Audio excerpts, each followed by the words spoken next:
Welcome to Conversations with B'rith International. I'm CEO Dan Mariaschin. Thank you for joining us today. During the Holocaust, Jewish rescuers put their lives in jeopardy to help other Jews escape the Nazi killing machine. A new book, All Our Brothers and Sisters, Jews Saving Jews During the Holocaust, co-edited by Professor Judith Tydor Baumel-Schwartz and B'rith's own Alan Schneider, examines several examples of this immense bravery. In the book, contributors discuss and analyze the actions of these Jewish rescuers undertaken by Jews of all backgrounds across Nazi-occupied Europe. Judith Tydor Baumel-Schwartz is the director of the Finkler Institute of Holocaust Research and professor of Jewish history at Bar-Ilan University. She's the author of numerous books and articles and specializes in topics pertaining to gender, Jewish religious life, the Holocaust, memory, the State of Israel, the United States, and commemoration. Alan Schneider is the director of the B'rith World Center in Jerusalem. He's a founding member of two international Holocaust memorial projects, Unto Every Person There Is a Name, and of the Committee to Recognize Jews Who Rescued Jews During the Holocaust. And he initiated the Jewish Rescuers Citation and the Jews Rescuing Jews Forum at Bar-Ilan University's Finkler Institute of Holocaust Research. I'll be speaking with Judy and Alan about All Our Brothers and Sisters, the rescue missions carried out across Nazi-occupied Europe in ghettos, camps, hospitals, children's homes, and more, and how the book fits into efforts to commemorate all aspects of the Holocaust. Judy, Alan, thank you for being here with us today. Good to be here. Well, the book is it's a joint effort of the Finkler Institute of Holocaust Research, Jews Rescued Jews Forum at Bar-Ilan University, in cooperation with the B'rith World Center and the Committee to Recognize the Heroism of Jewish Rescuers During the Holocaust. Now, what brought all of these three institutions together to create the book, and why now? So, Judy, why don't you go first? Okay, this goes back about 2.5 years ago, I would say, that when I became the head of the Finkler Institute of Holocaust Research, one of the first things that I did, it was a very almost defunct institute. There was no activity whatsoever. I decided that I was going to revitalize it. And the way to revitalize it was by creating forums, national and international forums. Think of a forum as a group, each one devoted to a different topic. And my general feeling was that people wanted some type of framework, academic backing for whatever Holocaust-related activities they were doing. Whether we were talking about individual researchers on a particular topic, whether we were talking about an idea that already existed, if we were talking about a country, etc. We already had managed, as long as it was non-political, of course, we're a university. And by the time Alan reached me from B'rith, we already had 5 or 6 forums that were running. Forum about people discussing Poland during the Holocaust, Romania during the Holocaust, women during the Holocaust. And Alan heard about this, and he asked to meet with me. And he, together with members of the Jewish Rescuers Committee, came to my office at Bar-Ilan University, and we brainstormed, and we clicked. And the first thing that I said when I heard about the endeavors that he was doing at B'rith to recognize Jews who rescued Jews during the Holocaust was to say, this is an absolutely marvelous idea. What can we do to help? And he said, well, maybe we'll put together a forum and maybe we can have a book, maybe we can have a I said, yes, book, conference, forum, let's do it. You find the people, we'll add some people of our own that we know who are working on it. And that's how the whole thing was born.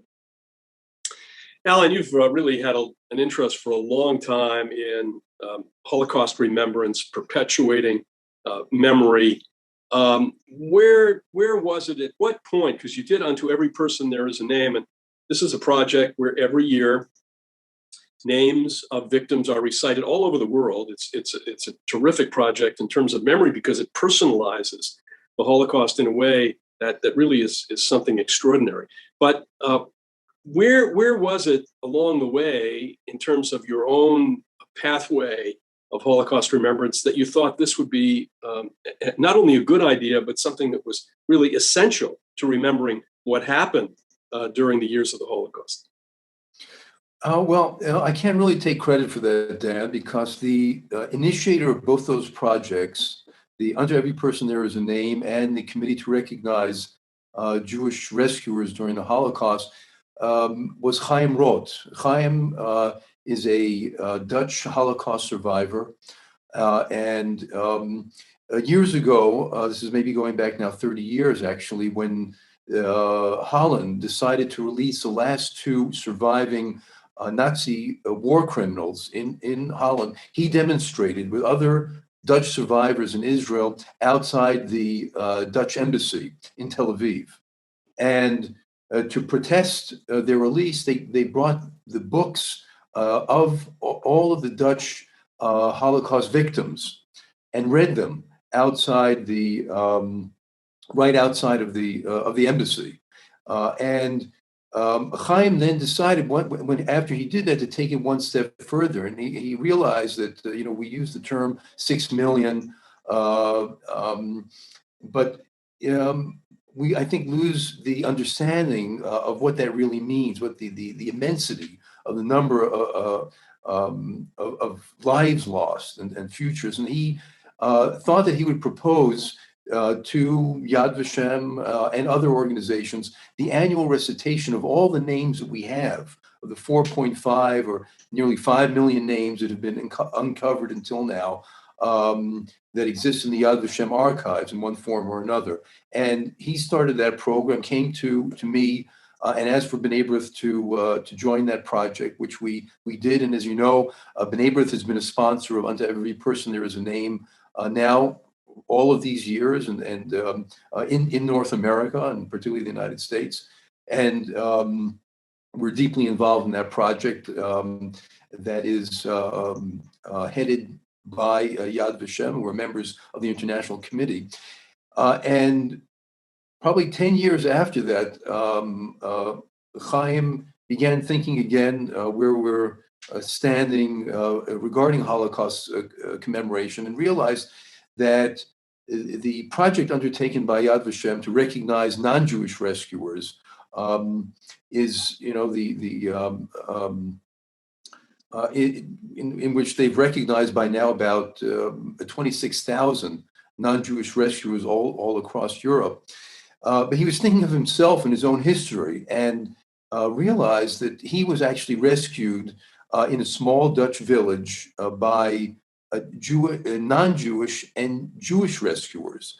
And the non-Jewish rescuers had been honored by Yad Vashem, feted and presented with the citation that they present to non-Jewish rescuers, but that the Jewish rescuer, who was still alive until just very recently, had not been honored by Yad Vashem or by the Jewish people, but that he risked his life perhaps more than the non-Jewish rescuers who were responsible for his survival. And so he came up with an idea to do something to raise the memory of the Jewish rescuers who endangered their own lives throughout Europe, in Germany and occupied Europe, and also North Africa, and for us to assist him again in the second project, which we agreed to, and I'm grateful, to B'nai B'rith International and for our leadership here in allowing me and the World Center to take this project forward.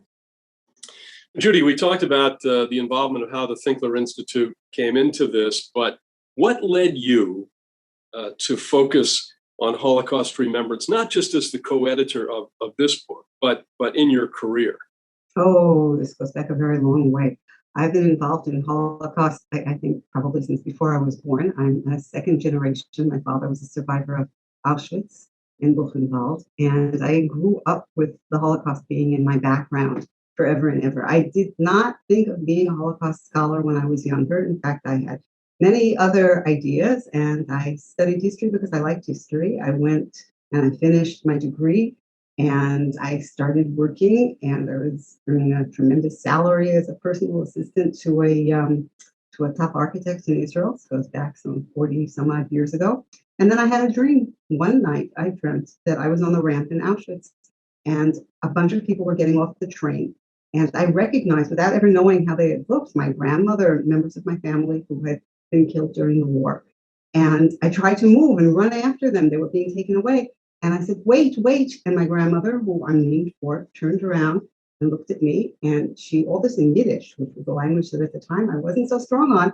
And she turned to me and she said, no, you stay here. You have a task. You have to make sure they don't forget us. I woke up in a cold sweat and I said, what am I going to do? How am I going to do this? And I went to my boss the next morning and I said, listen, what would you do if I quit? And I went back to school and I told him the story. And he leaned back in his chair and he looked at me. And then all of a sudden he smiled and he said, go, sign up. You are going to be a great historian one day. And I will be proud to tell everybody that you were once my personal assistant. And that's exactly what happened. Well, it's a question for both of you. I mean, there is a growing body over the years of books about the Holocaust literature. There is fiction, there is nonfiction, there are innumerable books about the history, and the body keeps growing. And in my view, it can't grow enough. It just needs to be more and more, particularly further away we get from the Holocaust, and particularly because now, because of the biological clock, the diminishing number of survivors and eyewitnesses. So it's extremely important that this story be told.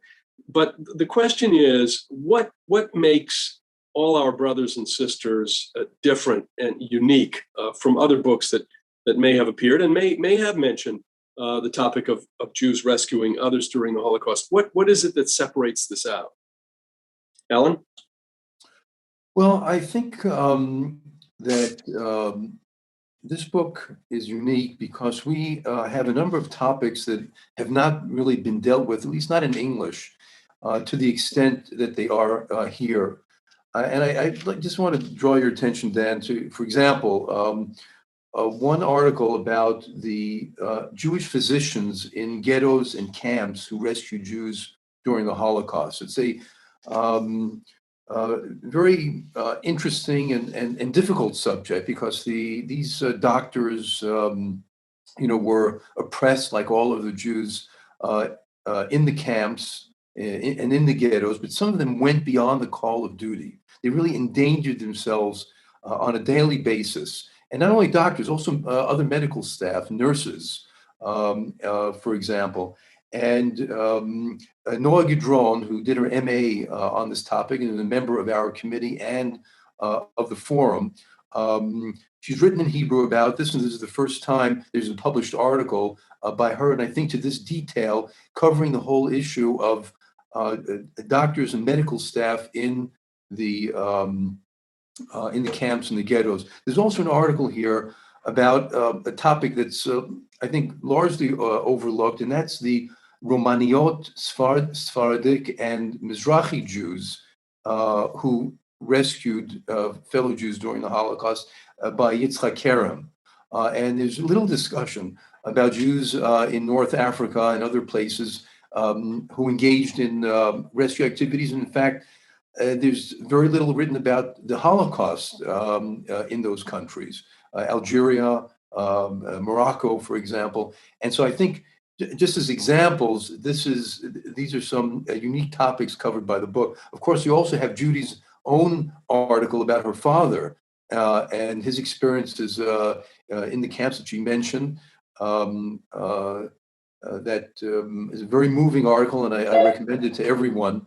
So that's just some of the unique topics that are covered in this book. Judy, how do you see it as a Holocaust scholar? You're always looking as an academic, as an author. You're always looking to kind of pave or plow new ground, as it were. So, how do you see where this book fits in this canon of literature and books about the Holocaust? Well, I wanted to add to something that Alan had said. I think that what is unique about this book is the fact that it is not a book about one specific rescuer or one specific country or one specific group of rescuers. This is, to the best of my knowledge, the only book, I wouldn't say in English, in any language, actually, that gives you an overview of quite a number of European countries and Jews from North Africa who were persecuted during the Holocaust. It gives, I think we have 18 articles, right, Alan? It gives the reader an opportunity to take bites, little tastes of what happened in different places. And you can't help but start comparing and saying, wow, okay, so this is the situation in Belgium. And it's a little different from Holland, but hey, then there's France and there's Greece and there's Italy, and I can keep going and going. Now, that's something really unique because until now, there have been books about individual rescuers.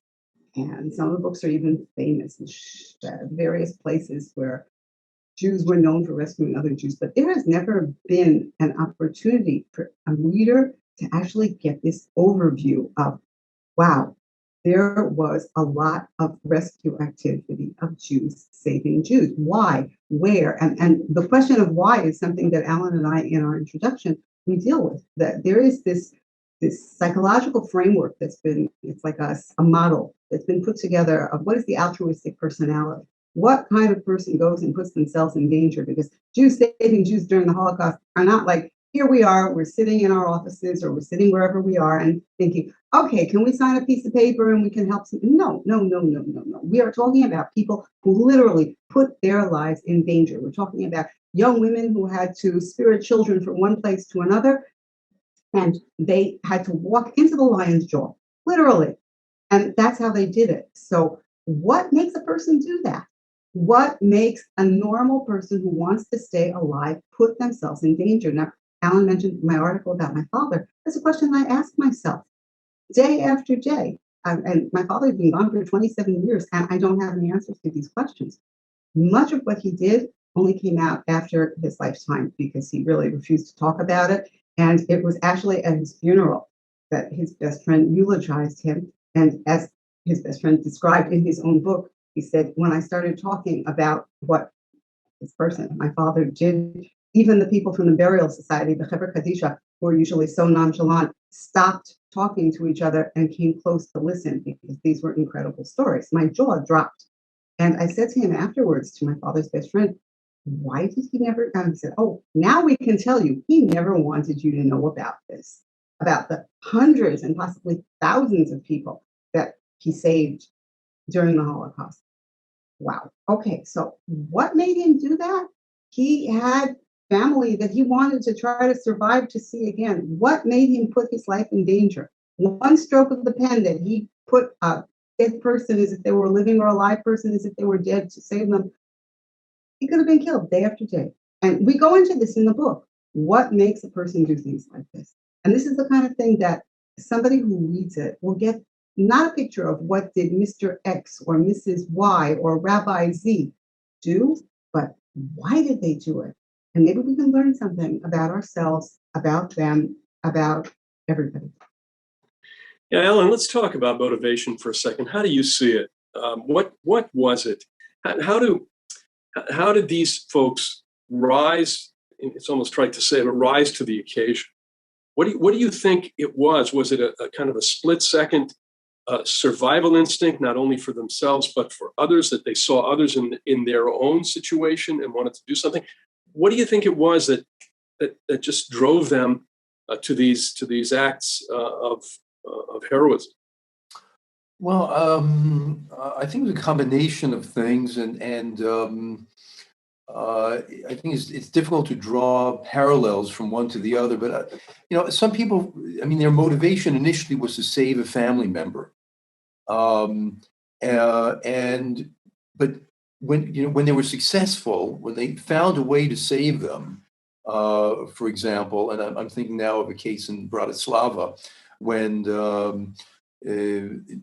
Jews were expelled from a particular area in Slovakia and sent on rafts into the river, and were stranded on an island. And word got back to Bratislava this had happened, and someone came out and was able to rescue first, a family member, and saw that he was successful, and then continued in that effort. So sometimes, it's really a personal motivation that triggers that kind of activity.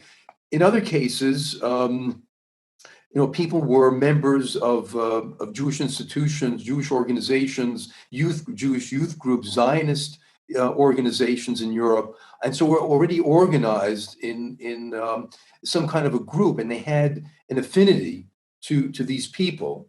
And when they realized, and I take the example, for example, of the Zionist youth movements in Hungary that is not featured in the book, and that gives rise maybe for us sometime in the future of issuing a second volume with other stories that don't appear here. But they were involved in a tremendous rescue effort of children. They established, for example, more than 50 children's homes that all eventually enjoyed the protection of the Swiss embassy that was still active there in Budapest at the time. And they ferried people into Romania and then out of Romania when the political situation changed. So, but these people, their motivation was more as a group. They wanted first and foremost to help to rescue the members of the Zionist youth movements. But then it expanded when they saw they were successful. They had the means to forge documents, for example. They had the means to put people in hiding for long periods. Then that effort was expanded further. So, as Judy mentioned, when you read through the book and you read the different accounts, you see how really they were very different from country to country, and also changed as the war and the occupation evolved over time in Europe. Judy, why do you think it took so long, really more than 5 decades by many measures, after the Holocaust, for Jews who rescue Jews to be recognized or elicit any special interest among most Holocaust-related institutions or activists? Why did it take so long? That's a very good question. Probably because people were more focused for the first few decades after the Holocaust on lauding non-Jews who saved Jews. And the reason was obvious. The fact that, or the idea that a Jew would save another Jew is normal. That's like saving a member of your family. Okay, so Jews save Jews. So what else do you expect? You expect Jews to kill Jews? In fact, there were cases where Jews were responsible for other Jews' deaths, and that became infamous, and that was also researched. But the focus was really on giving encouragement, maybe for the future, to non-Jews who save Jews and show that there is an altruistic personality. And this is a person who deserves special recognition, particularly after the establishment of the State of Israel. It's a warning. Those people who help us, we remember. And those people who don't, we also remember. However, that really skips over a whole population of Jews who saved other Jews. And it wasn't just, oh, okay, sure, they saved other Jews because they're Jewish. No. As I said before, it's that they saved other Jews by putting themselves in tremendous danger and by risking their lives on a daily basis. Why would we expect that of people just because they're Jewish? That deserves special recognition. But for that, we had to get past the first few decades with, we, again, mostly as the State of Israel, we have to recognize and remember and laud those non-Jews who saved Jews. And the other side of the coin is, and we will hunt down any of the Nazis who did what they did to the Jewish people. So once we were past that stage, then we could already begin to focus on Jews saving Jews, and note that it took a very long time to get public recognition for this wonderful endeavor that Alan and that B'rith were promoting for so many years. It's only recently that it's begun to receive not just public recognition, but official sanction. And that means that we have matured here in Israel to the point where we have room for that as well. I think it's something very positive. Your book includes 18 original essays covering different geographic areas, as you've mentioned. Can each of you briefly highlight one chapter? And Alan, you've already talked about some of the subject matter, but highlight a chapter, whether it was chilling or inspiring or both, that you feel would be particularly interesting to our viewers, or that breaks new ground in the study of Jews rescuing Jews? Judy, go first. No, I was going to say, Alan, go first. Just don't take the chapter that I want. Okay. Alan, go first. All right. Well, let's see. We haven't spoken about this before. I draw attention to an article by Gideon Greif. I don't believe it. It's just what I was going to say. It was incredible. You talk about it, Alan. Well, just briefly, you'll follow up, Jude. I mean, this is a story of a 15-year-old Greek Jew from Thessaloniki, who on the streets after the occupation learned some German and was deported to Auschwitz at the age of 15, as I mentioned, but he had the luck of being taken the very first day on arrival into the office of the works office, the office that determined what work each inmate would be assigned to. And his name was Jacob Chiquito Maestro, who later on he survived and made Aliyah to Israel. He was able, from that office, under the tutelage of the director of the office, who was also an inmate, he was able to direct people in need, people who came to him because they were in a very terrible physical state, and if they continued in the job that they had, would have died very quickly. But he had the wherewithal to change the cards and make changes to the card system, and to bribe and to do whatever might be necessary in order to rescue that particular individual, to help him survive for another day, another week, until he got his strength back and could continue to perhaps go to another job or stay in the system. Otherwise, these people would have found their deaths almost immediately. So I think it's a very illustrative story about how someone very young had the wherewithal really to recognize that he was in really at a key position where he could make a difference in the lives of so many people. And I recommend that article to our readers. Judy? Yeah, well, I can only only add to that. That I shouldn't be surprised, because it was a really very, very special article about a unique young man. Chiquito Maestro was, as Alan explained, a young boy who knew a few words of German. And it's not just that he was chosen for what he was chosen. It's more than that. Here, I want to expand on that a little bit. There is, when you ask survivors of the Holocaust, how did you survive? You'll almost always get the same answer. Either I don't know, or luck, or who knows, we never know. But as people who have studied it as a phenomenon, a historical phenomenon, have shown, that's true when it comes to, let's say, getting through the first selection. As you arrive in a concentration camp, or you arrive in an extermination camp. Getting through the first selection is a matter of, as we would say in Hebrew or in Yiddish, a matter of mazel, a matter of luck. Because it just depends if they decided that they're going to take every 10th person and send them to death or whatever. That's not dependent on you. However, the minute you have been chosen for life, that's already a different story. Then we find that there are common denominators of many people who survive. There are 10 personality traits that the late sociologist, Professor William Helmreich, has noted among survivors. What help them survive and flourish. And here we're not even flourishing after the war, but here we're just talking about survival during the war. So Chiquito Maestro was given an opportunity, but what he did with the opportunity is testimony to the fact that he was the most incredible young man that you can imagine.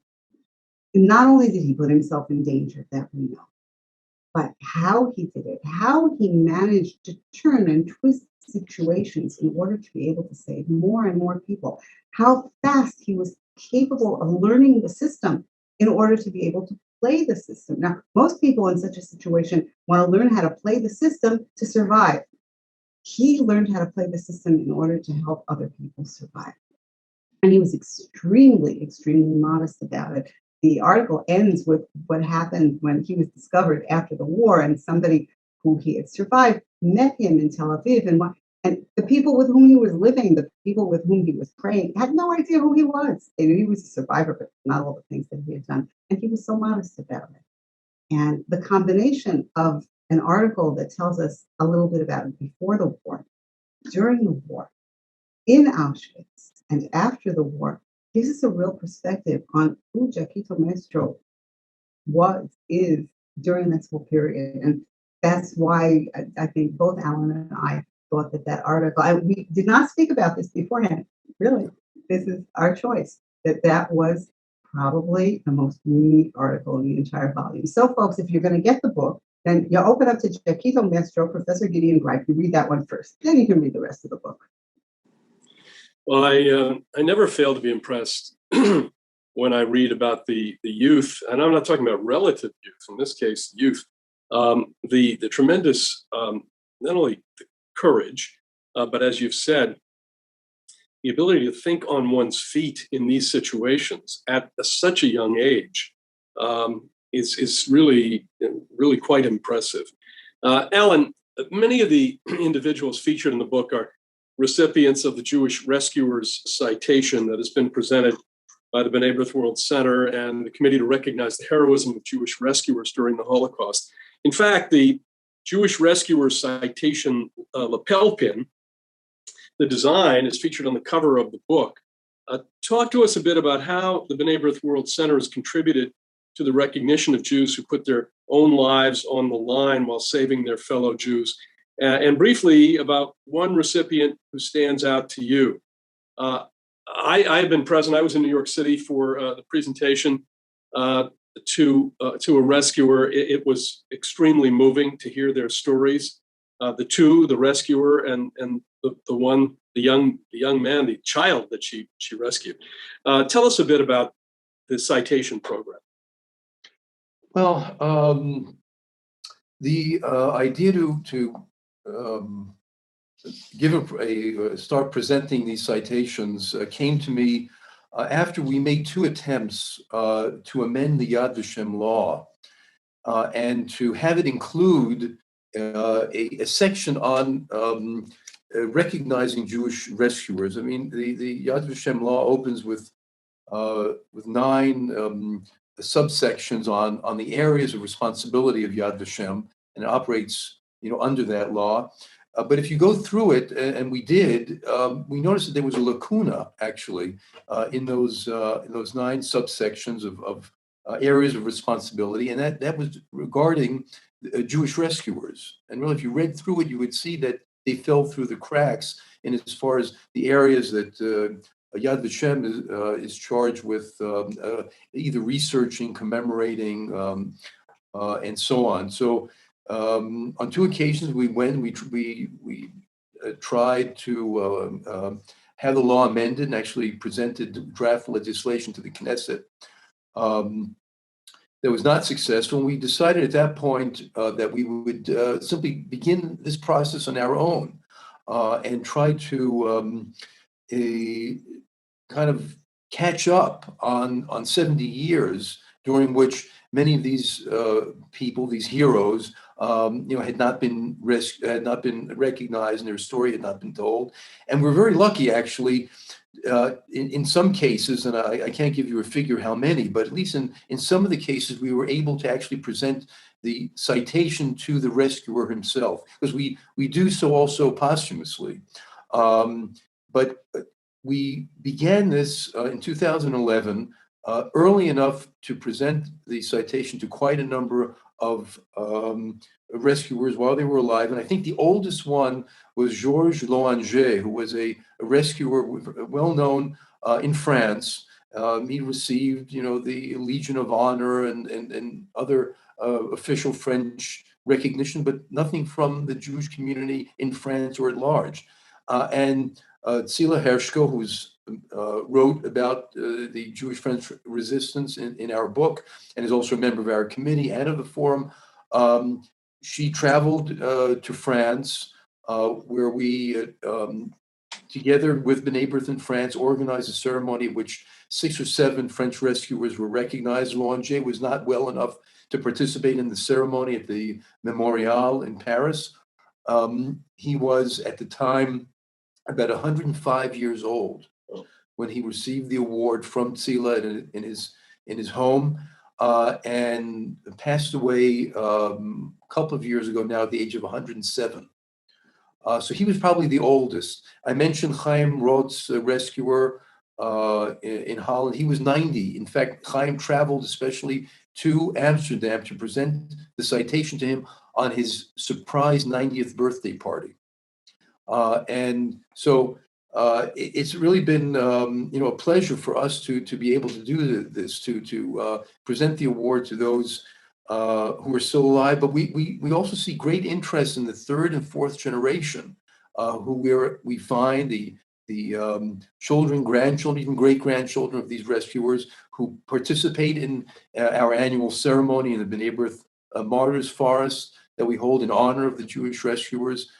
And they all become part of our family, the rescuers family, who we invite to the various events, who we invited to our book launching yesterday.